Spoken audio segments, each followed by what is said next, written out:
নমস্কার। বিজনেস বাতে সোমনাথের সাথে অনুষ্ঠানে আজকের এপিসোডে আপনাদের সকলকে স্বাগত জানাই। আজ আমরা এমন একটি বিষয় নিয়ে আলোচনা করতে চলেছি যাকে কেন্দ্র করে একটা গোটা সিস্টেম চলছে এবং আমরা বেশ কিছু সময় এই সিস্টেমের মধ্যে কিন্তু ঢুকে পড়েছি। আমাদের আজকের আলোচ্য বিষয় হলো ওয়ে টু রাম রাজ্য।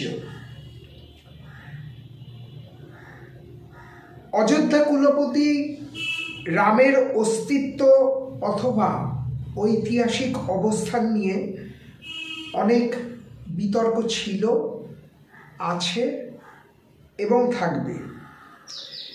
কিন্তু 2010 সালের পর থেকে শ্রীরামচন্দ্রের অবস্থানে পরিবর্তন আসে, অর্থাৎ জনমানসে একটা পরিবর্তন আসে। মানুষের এক বৃহৎ অংশের স্মরণে মননে চতুর্গুণ জায়গা দখল করেন প্রভু রামচন্দ্র। তারপরে রামলালার বিগ্রহ উন্মোচন, এই ঘটনা আমরা সবাই জানি। রাম মন্দির নির্মাণ হয়েছে। রাজনীতি এবং ধর্ম আর ইতিহাস মিলেমিশে একাত্ম হয়ে গিয়েছে বিগত বেশ কয়েকটি বছর ধরে। রামলালা তার নির্দিষ্ট আসনে বসলেও দেশের আপামর জনগণ রাম রাজত্বের কোনো সুফল পাচ্ছেন না বলে ইতিমধ্যেই কিন্তু অভিযোগ মিলছে। সারা দেশের বিভিন্ন অংশের বিভিন্ন রকম সমস্যার, অর্থাৎ আমাদের কাছে রাম রাজত্ব বলতে কি, একটা আদর্শ সুশাসনের রাজত্ব, সেখানে সকলেই শান্তিপ্রিয়ভাবে বসবাস করব আমরা। আমাদের সেই অর্থে অভাব তো কারোর পুরোপুরি মেটানো যায় না, কিন্তু দিন প্রতিদিনের যে সমস্ত সমস্যা, সেই সমস্যা অনেকটা লাঘব হয়ে যাবে বলে আমরা আশা করেছিলাম।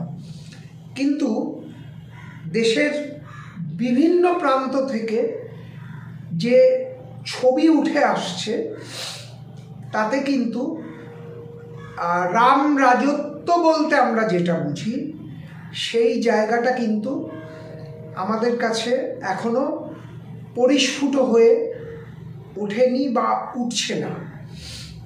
যেমন উত্তর পূর্বের রাজ্যগুলিতে অশান্তির আগুন গত 2 বছরে বেড়েছে 20 গুণ।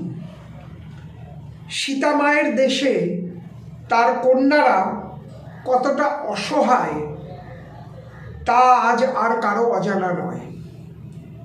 হাথরস সমেত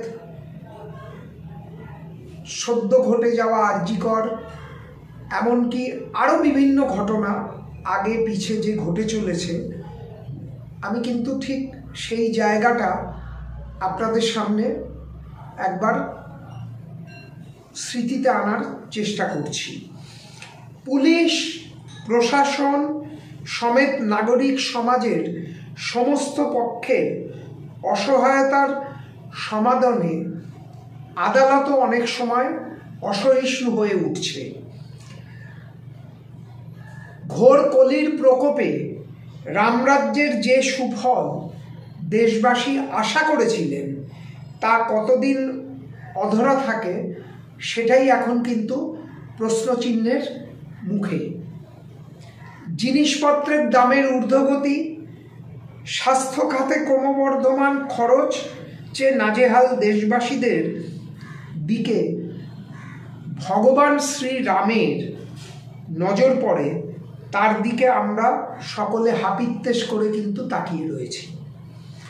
এমনকি সীমান্ত পারের মানুষজনও শ্রীরামচন্দ্রের পরশের ছোঁয়া পাওয়ার জন্য আকুল হয়ে উঠেছেন।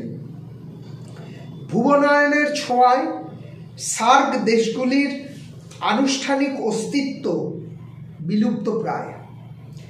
এসবের মাঝেই অর্থনীতিকে বুড়ো আঙুল দেখিয়ে রামরাজ্যকে সুপ্রতিষ্ঠিত করার চেষ্টায় আমরা কিন্তু সকলেই মগ্ন।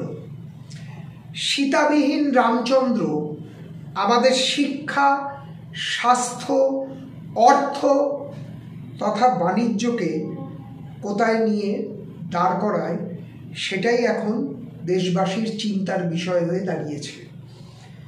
অর্থাৎ রামরাজ্য সুপ্রতিষ্ঠিত হওয়ার পথের বাধাগুলো যে ক্রমশ প্রকট হয়ে উঠছে, আমি আমার এই আজকের অনুষ্ঠানের মাধ্যমে সেটাই আপনাদের সামনে তুলে ধরার চেষ্টা করলাম। এর ফলে অর্থনীতিতেও একটি ব্যাপক পরিবর্তন আসতে চলেছে।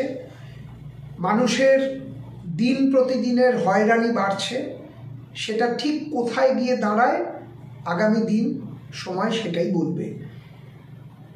বিজনেস বাতে সোমনাথের সাথে চ্যানেলটিকে আপনারা সাবস্ক্রাইব করে বেল আইকনটিকে অনুগ্রহ করে টিপে দিয়ে আমাদের সঙ্গে থাকুন। আজকের এপিসোড এখানেই শেষ করছি। নমস্কার।